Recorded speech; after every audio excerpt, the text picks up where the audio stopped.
skimmed them all. I read all the reviews for all of them. Many of you, particularly my partner in all this, Judy Bartolotta, shared books with me, and we spent a lot of time going over a lot of things, and I'm very excited to read some of these books and gift others. So we are going to spend not a lot of time on each book, but I hope in here you have enough of a tease, a title and an author, and it speaks to you.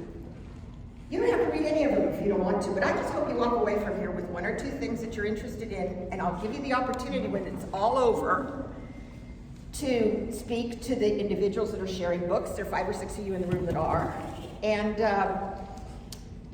then go see the people at their seats that have different books.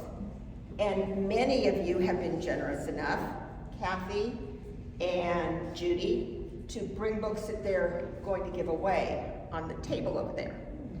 So, and you know what? This morning I got 4 more.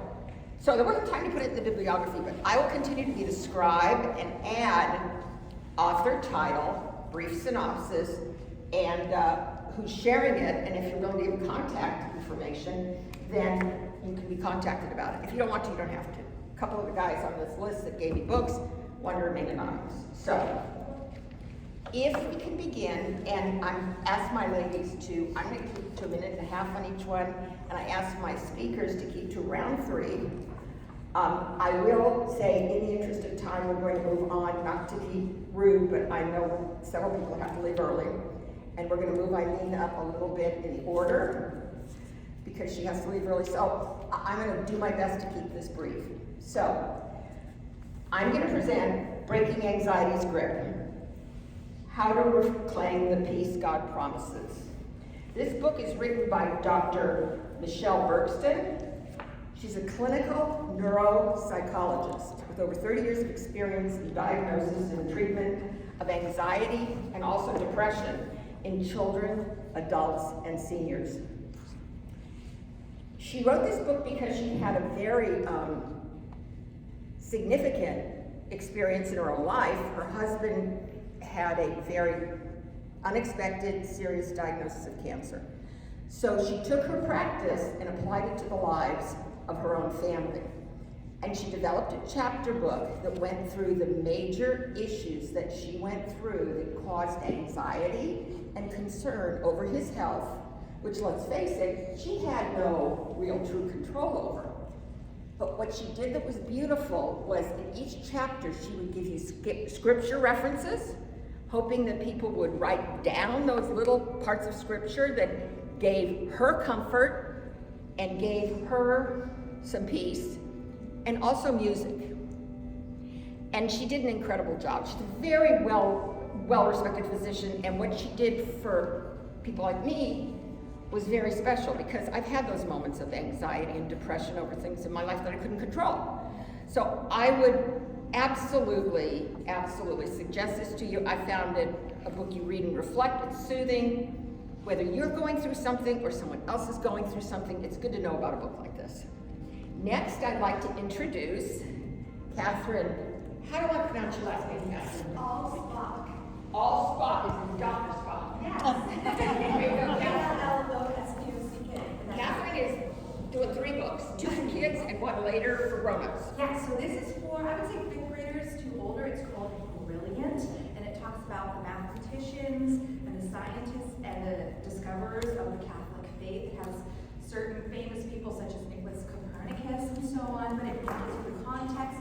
The artwork is absolutely beautiful. You can see a bit of it here. What I like is each one gives context to the historical context. It's just a couple pages. It's also a great coffee table book where if you're on vacation, you just want to open up and learn about somebody who did something and bring it up in conversation, take your imagination away. It's really fun. I will point out a couple of people which I find exciting for those of you who have nieces or daughters or granddaughters. They do, for example, Laura Bassi, who's the first female professor of physics, Sister Miriam Michael Stimson, who's a chemist and DNA pioneer, Sister Mary Kenneth Keller, pioneer in computer science. So a lot of fortifying things for young women to have in their imaginations, as well as also very special people like Louis Braille and his faith story, how he became blind and who helped him along the way to illuminate the written word to everybody who can't see. All these super fun things, very palatable. I recommend it. Fifth grade now. And Catholic Princess. Oh, okay, Catholic Princess. Okay, so this is perhaps many of us love Ascension Press. I'm sure you've seen the ad. Here it is in the flesh, in the binding. It's by Lori J. Schmidt. Would that be Father Schmidt's sister? I think, maybe. Critiques are, the artwork is absolutely beautiful. I'm all for girls seeing the ideals of beauty. I kind of don't agree with the aesthetic because it looks kind of like collagen-y to me and not natural beauty, so I kind of don't like that. But it was another critique is that I feel like it goes, this is the first foray of this, it's volume 1. It goes between verse and prose, where you're like, okay, well if you're gonna do verse, punctuate it, get the kids ready so that then when they're doing like the classics, when you start reading Shakespeare in 7th grade, you've seen verse before. So I didn't like that. I feel like they can put a little more time into it. But at the same time, it brought you the stories of these saints who were real-life princesses. I read the whole thing cover to cover to my 5-year-old boy. And 2 nights later, for example, Princess Saint Jadwiga, they had a repetition thing where they said, "You're not too young. You're not too little, you're not too young. Do what you see needs to be done." Because she evangelized, she built convents, she built so many structures for the Catholic faith. So 2 nights later, my 5-year-old going to sleep says, out of nowhere, "You're not too little, you're not too young. Do what you see needs to be done." So what an effective book. So I definitely recommend it. I look forward to them improving on it, but it is pretty excellent. Are these generally available? Oh, this is on Ascension Press, so Bible in a Year, a lot of Bible. Ascension Press has a lot of Catholic book things. And then this I just found on Amazon when I was looking for my godson, actually. I was looking for a book for him, so I found it, bought it for myself. The way our world is set up on the internet, you can Google or go on Safari, any of these titles, even without an author, they'll tell you where to buy it, who sells it, and what it's all about. So if you just have these references and you have Catherine's name, and we can all connect with where we need to find them, and we're happy to help. Difficult teachings, the 40 most challenging teachings of Jesus. And you're thinking to yourself, oh, what a headache of a book. No, the author's premise is that with each passing day, you will be more convinced than ever that today's culture is bankrupt and that the ancient path to Jesus is worth exploring more deeply than ever before. And he selected these challenging teachings to associate it with how our world necessarily doesn't reflect these teachings, but Jesus believes it's important. So it gives you a construct to think about what we've learned and why it's important that we practice it. Matthew Kelly, and I think I said at the beginning, the people that are speaking, if they have copies of their books, they have them at their place so that you can come around afterward and see them at the end of the meeting. Eileen is going to present a book that I'm definitely reading by Father Boyle, and I'll let Eileen take it away. Okay, I'm probably have the most controversial one. Greg Boyle is a Jesuit priest. If you ever know Jesuits, they often do get in trouble. And he's gotten in trouble a few times with the Archbishop of Los Angeles and with the LA Police Department and a few other things.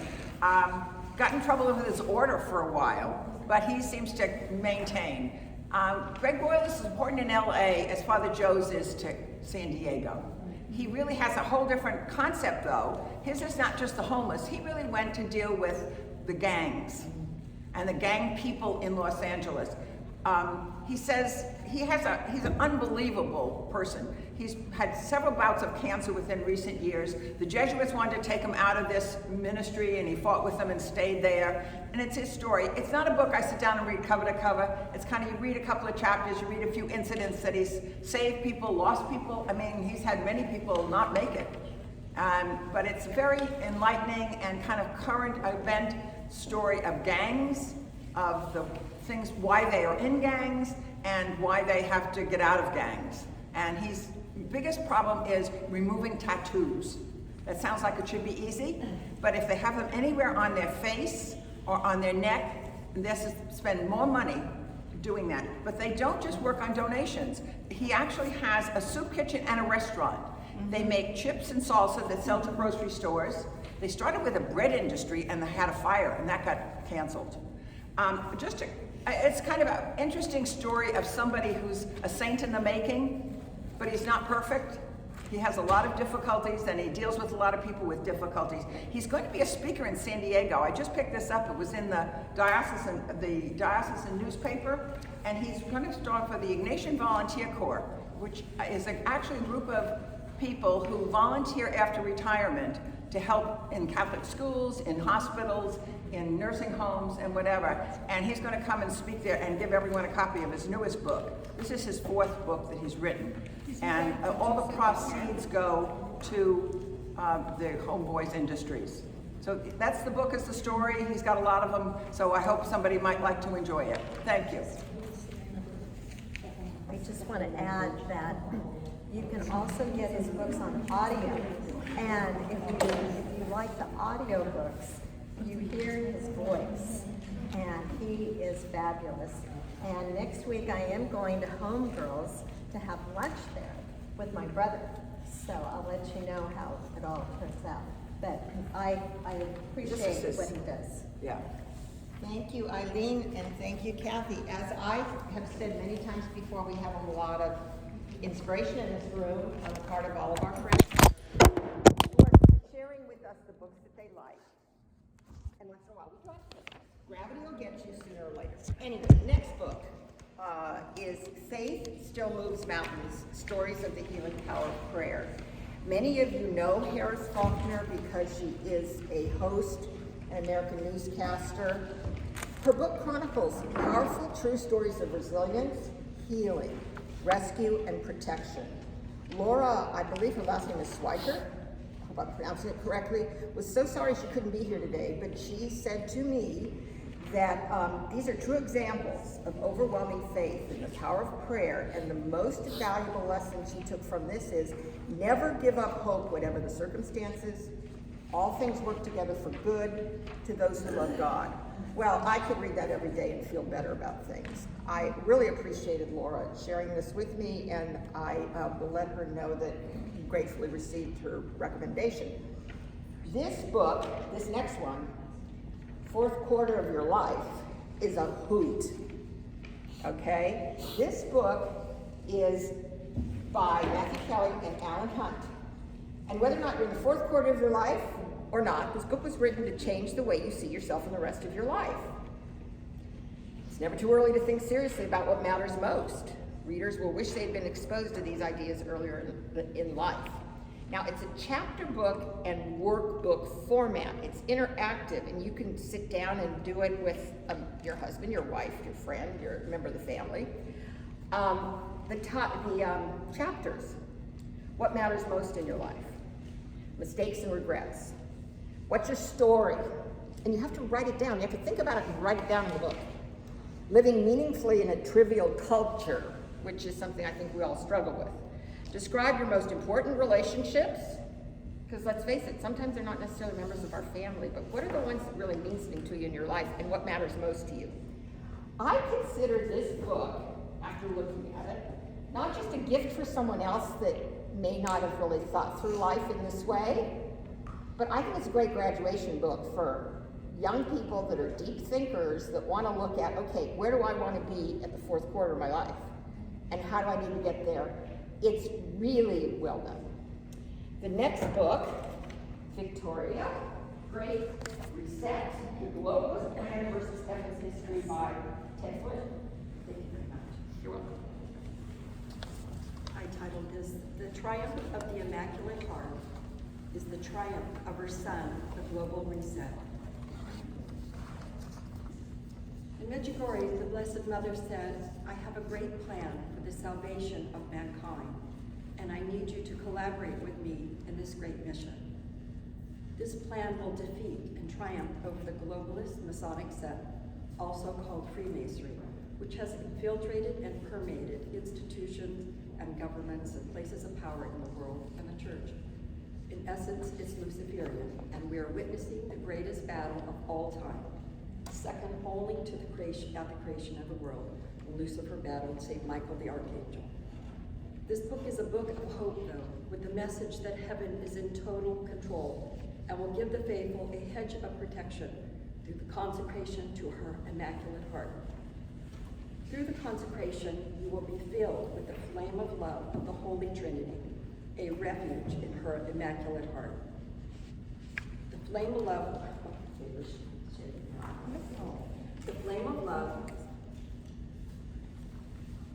is a refuge in her Immaculate Heart, and it will spread throughout the world that will usher in the triumph of the Immaculate and Sacred Hearts. The Blessed Mother has been given power by the Trinity to defeat Satan and his army, especially Freemasonry. The Blessed Mother has appeared in many places starting in 1610 under her title Our Lady of Good Success to Venerable Mother Marianne of Jesus Torres, where she foretold the great attacks that would be coming upon the world, and explained that at the end of the 19th and 20th century, Satan would reign almost completely through the Masonic sect, Freemasonry. Pope Leo XIII had a vision and heard a conversation that Satan requested 100 years to destroy the Catholic Church, and God granted that request. In 2017, the 100th year anniversary of Fatima is thought to be the end of this reign. However, evil, knowing its time is running out, has unleashed demonic forces, and we're experiencing unprecedented evil. To defeat this, there is a new era under the Blessed Mother. The Most Holy Trinity has decreed that your century be placed under the sign of my powerful, maternal, and extraordinary presence. The Blessed Mother has appeared throughout the world. Victoria, could you speak up a little bit more? Because Oh, I want sure. everybody to hear you. Sure. Or stand up, because this is important. I don't think the mic I don't think the mic is working. I can speak loud enough. The Holy Mother has appeared throughout the world in many apparition sites over the last 413 years that are approved by the Church and important sites still under investigation. The apparitions have consistent messages that connect and link. The Blessed Mother is forming her special forces all over the world through her apparitions and messages through Garabandal, translated The Unstoppable Waterfall, under her title Our Lady of Mount Carmel. Heaven will intervene through a warning and an illumination of conscience, which is a miniature judgment to correct the conscience of mankind. And in Medjugorje, under her title, the Queen of Peace, which is the fulfillment of Fatima, Blessed Mother told Mirjana, the Medjugorje seer, the last secrets will be dramatic. The Virgin Mary prophesies that a new and a better world would be born of the secrets. In Medjugorje, she said, "Dear children, my son has allowed me to stay with you this long to help you and to protect you. Dear children, you cannot do it on your own." End of quote. The evil is so strong today, we must be in her Immaculate Heart to endure the trial. Satan is demanding to sift us like wheat. When we follow the Queen of Peace, her prescription for our protection in these upcoming times of trial, there will be a dome of protection over us, and there will be no reason to fear during this painful time of transition. The Blessed Mother said, "I know that you do not understand many things, as I also did not understand everything that my son explained to me while he was growing up alongside me. But I believed him and I followed him. I ask this of you also, to believe me and to follow me." So you know that everything Blessed Mother does is for the glory of her Son. She wants him put first.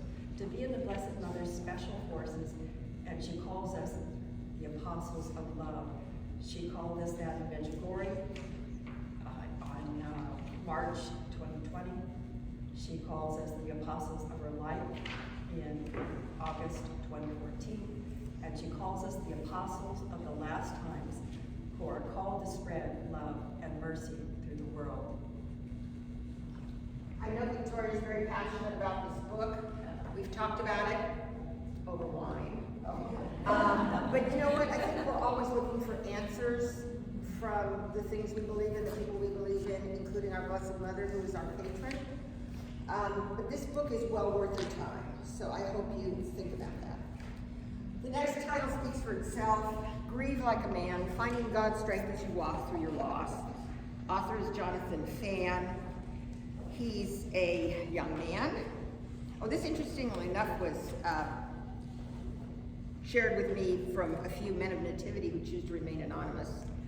He's a graduate of Dallas Theological Seminary, served as a chaplain in the Army Reserve, and previously worked as a hospital and hospice chaplain. He's a the father of 2 children in heaven, Caleb and August, and has a living daughter. As he says, and I think we all know, men often struggle with talking about their feelings. Many men have been conditioned to stuff their emotions. This is a very simple but emotional and spiritual story of his life and how he dealt with his major losses in practical ways throughout his life, not in a week or 2 weeks and it's over and you move on, in ways that will appeal to any man. I loved it, okay, and I'm not a guy. So it's a good book that's used in many grief support groups, and it's good for those. I have a book you might want to read for those moments in your life when you have friends that have lost children, and everybody takes care of the mom, and people don't think about the dads or the men, and this is a book about another guy's life. Speaking of, my favorite little book in the universe, and Kathy was kind enough, and with no head, Kathy was kind enough to bring several copies, and she's going to speak to us about holy moments. Okay. Good morning. I don't think it's working. I can project. So we were talking about inspirational books, and my inspiration is the Holy Spirit. And this little book talks to you about holy moments. So each of us is very special to the Lord. And we have our own holy moments. We have our own inspiration, the Holy Spirit that speaks to us. And Matthew Kelly is very good at, in this little book, encouraging us to listen to the Holy Spirit. I do have 10 extra copies over there because I would love for all of you to take it and enjoy it. I want to read just a couple things out of here to encourage you to take one of them home and read it. He says, a holy moment is a single moment in which you open yourself to God. You make yourself available to Him. You set aside personal preference and self-interest, and for one moment, you do what you prayerfully believe God is calling you to do. And how often do you hear the little devil and you hear our little Lord? And which one do you choose? And this book encourages you to choose God. And he also talks about how important it is, because he says,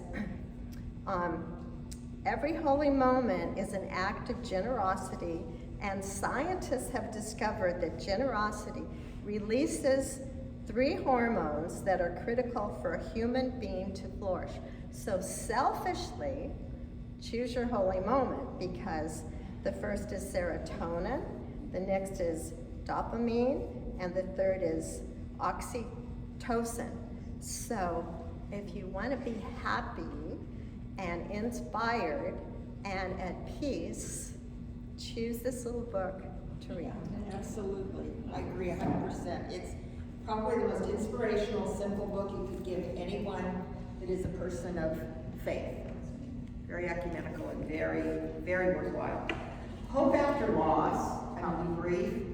This was written by my colleagues at Life Perspectives, and it's a place, confidential place for men and women who've been touched by miscarriage. It takes you through a process to it's a loss of a life. And it's a confidential space, and so is the website. So this is a very good book for you to know about in the event that you have anyone that you know is struggling. Life Perspectives is an organization I spend a lot of time with. Next is Peggy Walker, and I think it's working because you have to know. So Peggy is going to talk to us about Jesus calling, enjoying peace in His presence. This is a very simple little book of daily reflections, but it means so much to me. It was given to me by my good friend Kathy Alameda, and I have since given it to so many family members and friends because it's so inspirational for me. I saw a sign the other day in front of a church and it said, pray more and worry less. And so I pick up this little book, sometimes every day, sometimes not every day, sometimes a couple of days. And I find that by reading and reflecting, I'm praying more and I'm worrying less, which is a good thing in this crazy world. So, Sarah Young, the author, said that as she was writing this book, that she was learning to see God's face. She was inspired by Psalm 46:10. Be still and know that I am God, which became a life-changing verse for her. In this book, she writes from the perspective of Jesus speaking so that readers feel more personally connected to him. And in the beginning, we are instructed to make me the focal point as you move through your day. And that has become a life-changing verse for me. Make me the focal point as you move through your day. This is my armor in a world that sometimes I don't recognize. It's just crazy sometimes. So I pick up this book and I find my peace. And I want to read you just a part of today's reflection. By the way, thank you, Rose Gizzo, for these beautiful bookmarks. Rose composed this. Let me just read briefly for February 8th. I am above all things, your problems, your pain, and the thrilling events in this ever-changing world. When you behold my face, you rise above circumstances and rest with me in heavenly realms. This is the way of peace, living in the light of my presence. I guarantee that you will always have problems in this life, but they must not become your focus. When you feel yourself sinking in the sea of circumstances, say, help me, Jesus. And oh my gosh, I say that a lot. Help me, Jesus. So I hope you find this book inspirational. This is it. If you'd like to take a look. Thank you. Please take time after everyone's done. We're making good time, ladies. To visit the people that are speaking and look at their book. And as I said again, online you can read about it too. Life is Messy by Matthew Kelly. I picked this book up and I said, this is really heavy because it talks about how complicated our lives can be. Then I went back to it a couple days later and I read the lines, life is messy. It's a fact, right? This is the human dilemma. You're not doing it wrong. And it is what we do with the mess that determines everything. The author believes if the reader can achieve a radical acceptance of self, others, and life, it can be the first step toward real wisdom. But you have to be willing to accept the fact life isn't perfect. It's not a perfect world. So this book believes that all of us are broken and wounded in some way because we have been hurt. We are not 100% everything. But give it time, read and reflect. Kathy's brought a few that she's giving away and they're available, lots of different outlets. So if you're ready to get into how messy life can be, and this was recommended by a woman in Nativity who admits her life is messy too, but she didn't want to leave her name, and I'm not going to tell you. So the next book, and it's another Matthew Kelly and Alan Hunt, No Regrets, a fable about living your fourth quarter intentionally. Jack Nicholson in The Departed summed it up. We're all on our way out, act accordingly. The authors believe death is inevitable, regrets are optional, it's time to live the rest of your life with no regrets. And we all know that's true.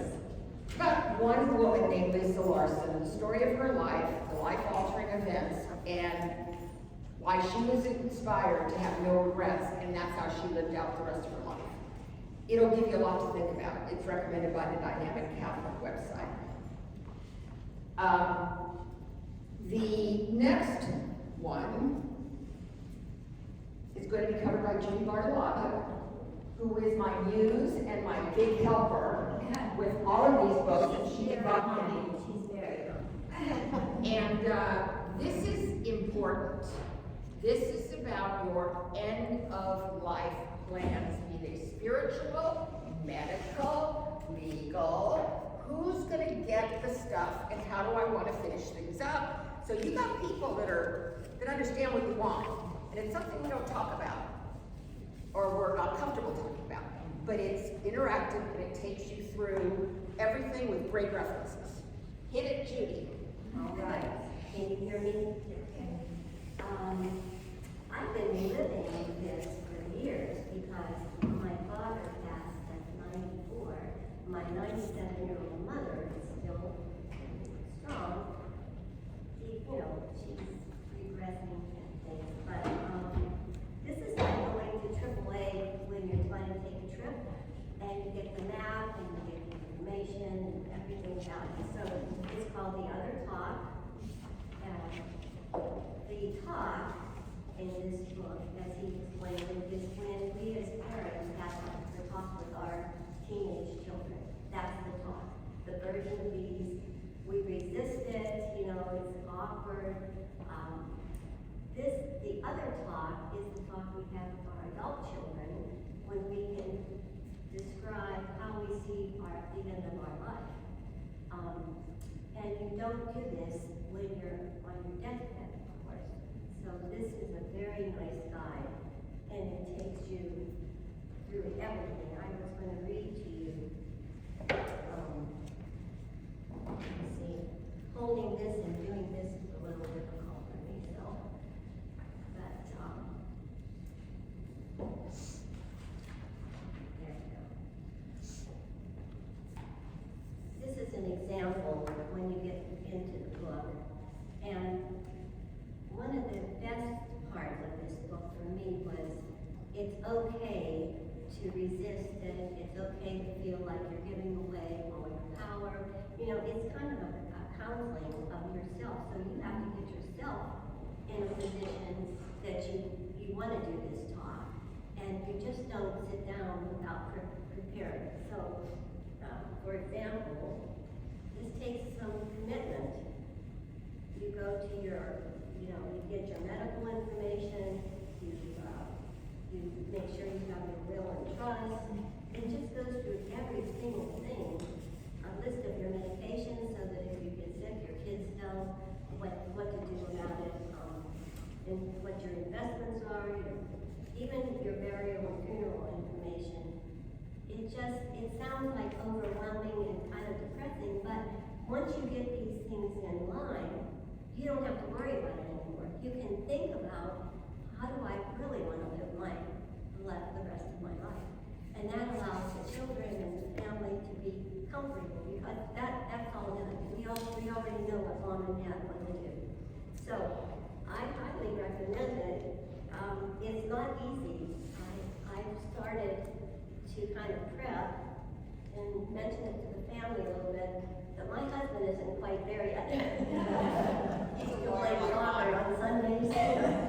So, but we're pushing 80 now, so we have to get serious about it. As the author points out in the book, because I read it cover to cover, when Judy and I thought about this idea at the Christmas tea last year when we were back in the coffee machine, why we wanted to do this. Because it forces you to be proactive, but the author knows from conversations with many people, thousands, it will avoid disagreement among your adult children. It'll give the opportunity for you to talk through some of these things with your kids. So there's something sudden happens.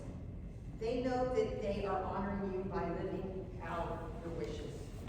If you don't tell them, they don't know. And if you don't settle some things, there can be a lot of friction. So AARP recommends it. I love it. My husband's a lawyer. I was the one that dragged him to get all this stuff in writing. But it's important. And as wives, and as husbands, and as members of a family, and people with children, it's important to have this other talk. And I do love Holy Romans. I've read that and I've given it away. And I got the Life is Messy book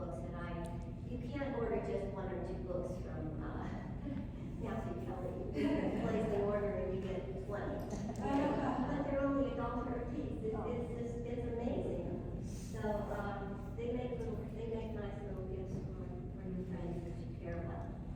Yeah, Judy did something lovely. She had friends over during the holidays and gave all of them a copy of a book to take home. I think that's lovely. So Catherine's going to tell us about, this is exciting, Truth and Beauty. And it's about British authors and poets. Yes. Do you want me to use them? Oh, sorry. This book I found really exciting, especially because as I was in the secular world for most of my adult life, I found it's more difficult to talk to my secular friends about absolutely anything. And I'd still like to have a bridge. So I found this to be a helpful tool. This is written by Andrew Clavin. He has a cult following. Many of you know him. He's a very interesting writer. He was a successful screenwriter, and he was sort of blacklisted from Hollywood because of his conservative views, because of his view of the femininity and wonder and beauty of the matriarchy of women. People took that as chauvinist. I never found it chauvinist. I found it beautiful and empowering in a way. He also was he was bar mitzvahed. He's a culturally Jewish man. He came to Christianity as a grown adult, so he's a very deep thinker about Jesus Christ and a true believer. His son is the editor of the Claremont Institute and is brilliant. He went to Oxford. He's got all of this information at the tip of his tongue, so it's really fun because it's so heavily researched, and you can tell his father and his son talked about these issues till 2 in the morning. And because he's such a great and captivating writer, it's episodic. He goes into all sorts of love triangles with the English poets and beyond trapezoids, talking about Lord Byron and the Shelley couple, how the way he deconstructs Frankenstein, saying it's the worst horror to make life without woman. That's what a horror of Frankenstein is. I was like, well, that's a great distillation. That was very interesting. And also the way he talks about The Mariner. My first experience with The Mariner, I watched it as an opera. I believe it was directed by a person who had a total disregard for Jesus Christ and for the Messiah and the whole theme of it. How can you understand The Mariner without understanding Jesus? You can't. So I got to step back into things maybe I experienced 20 years ago and relearn them. So I just thought it almost went tangential, but you loved the tangents because they told you of the culture. And then it was really fun because every single thing he brought back to the Word of God, back to the life of Jesus, back to the Word, so that all of these classics that we think are just entertainment or just literature, they were all from the Bible. And he tells you how. So when you're talking to your friends who maybe they're not believers, you can still talk to them about Jesus without them even yelling. So Truth and Beauty, Andrew Clavin. Catherine really spoke to me last week when she said she wanted to get involved in this session because she said, Anne, I have Catholic friends and secular friends, and I want to find ways to pull them together, shared values. And I think that's something we face all the time, and so many of these books are for faith-based people, whatever God they believe in, because it teaches you the difference between good and evil, and I believe that very strongly. The Universal Christ. This is written by Richard Rohr, Father Richard Rohr. He's a Franciscan priest. He has written many books. He's very well respected. It's been long awaited. The landmark book invites us to contemplate how God liberates and loves all that is. He's one of the world's most influential spiritual thinkers. Father Rohr has helped millions realize what is at stake in matters of faith and spirituality. Jesus' life was meant to declare that humanity has never been separated from God except by humanity's own negative choices. I want it, okay? Because he's respected. He's a very learned Franciscan man who has devoted his life to talking about our spiritual lives in ways that make sense to me. It may be an investment in terms of time, a chapter book, you read a chapter every day, but the two men that recommended it are very deep Catholic thinkers, and I feel this is one of the best books ever written about Jesus, so I recommend it highly. Shannon Breen, I know many of you know about Shannon's 2 books. She's also a newscaster, and these books came out at Christmas time, very popular. The Women of the Bible Speak, wisdom of 16 women and their lessons for today, and the mothers and daughters of the Bible speak, lessons on faith through 9 biblical families. Now, it is very well known and very well established that in order to teach people principles of life, instead of doing a didactic, 25-page description, tell stories. Tell stories you will remember. And Shannon does that because it's a very common misconception that women in the Bible are kind of, not that important. But she really dispels that idea. And she talks about the valor of Esther, hope of Hannah, the audacity of Rahab, faith of Mary Magdalene, 16 stories. And you come away from it saying, these are real people with real lives, and I want to learn more. So that's what motivated her to do one on Mothers and Daughters of the Bible Speak, lessons on faith from 9 biblical families. This is a great gift for a mother and daughter just to say, hey, if you read this, you might enjoy it. It's really inspirational, and then wherever your faith takes you, it takes you. But it's a good way to remember these names and what they did that was significant.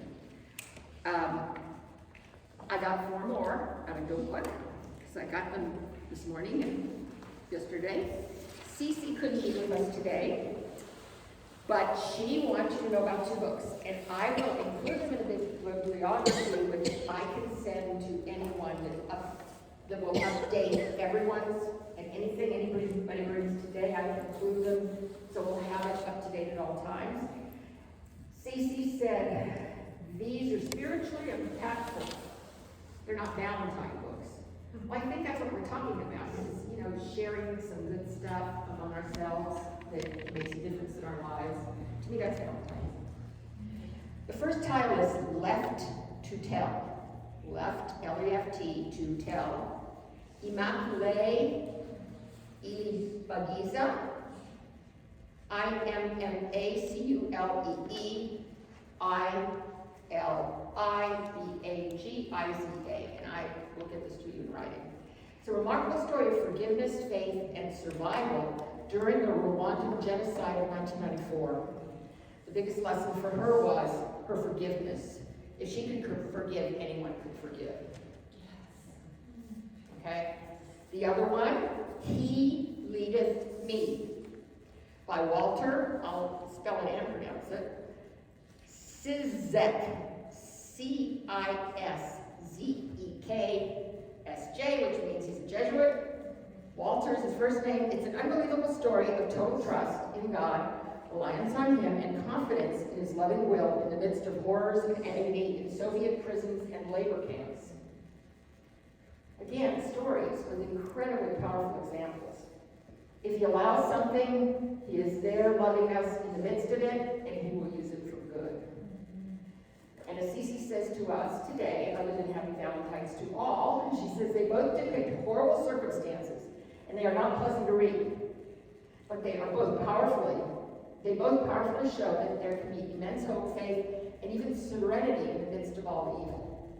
That's intriguing, and for people that really, my son's in the Marine Corps, he's a major. This book would mean something to him because of the extent to which people are living their faith in incredibly challenging situations. So I appreciate Cece getting this to me last night late, and I will make sure to include it in the bibliography. 2 more books, and I will ask Jane to close out our presentation. Jane, is it Hermes? Jane has 2 books that she recommended to me that I will include. I will just give you the titles and give Jane the microphone. The first one is An Invisible Thread by Laura Schroff, S-C-H-R-O-F-F, and Alex Trzmiowski, good Polish name, T-R-E-S-N-I-O-W-S-K-I. It's about how a woman is drawn to help an 11-year-old New York City street panhandler, a memoir. Will you repeat that title? Title is An Invisible Thread. An An Invisible Thread, Laura Schroff and Alex Kresniowski. The second book is Interpreter of Maladies, M-A-L-A-D-I-E-S, by Jhimpa Lahiri, and I'll spell it J-H-I-M-P-A, capital L-A-H-I-R-I. Interpreter of Maladies, and it should come up with the author's name if you Google it. It's about love beyond the barriers of nations and generations, and it speaks to the immigrant experience. The book is written with almost a poetic use of words to describe real human conditions. I was delighted to get this in my box this morning. So now I'm calling on Jane to tell us why these books are inspiring to her. You kind of summed it up, but Invisible Thread was a New York Times bestseller, and it talks about how we as an individual can affect other people's lives if we listen to that little angel on your shoulder. So highly recommended, very small book to read, but inspirational. And this author, Jhimpa Lahiri, is international bestseller. She was winner of a Pulitzer Prize. So she talks about the immigrant experience on a level where I think it could affect all of us, and we look at their experience through their eyes, which opens up your heart and your soul to others' experiences. So these are kind of like walk the walk books. We did it, and I'm proud of us because I think we all learned a lot about a lot of things. So I have a volunteer to remain the scribe. Anyone that got me a copy, or excuse me, a title and an author of the book, I will do a synopsis, or if you want to do it, email it or text it to me. My contact information is there.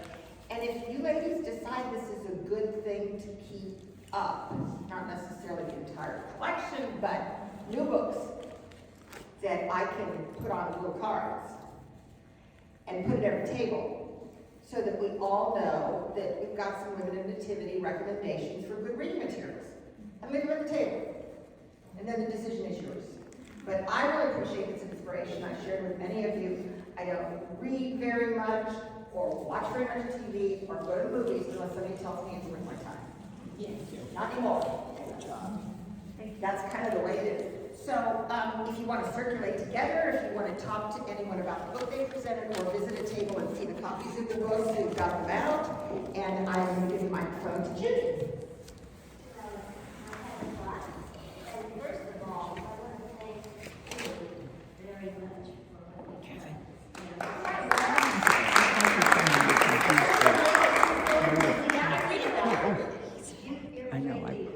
I got this award. What's the possibility of maybe once a year or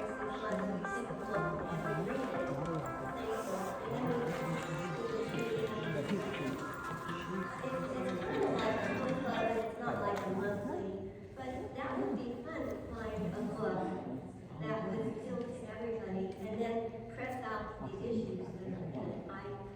This is good, but we're going to go home and get busy, and we won't be able to read all the books with you and really get into depth about it. So I throw that out there, and we can figure out maybe what you want to do in the future.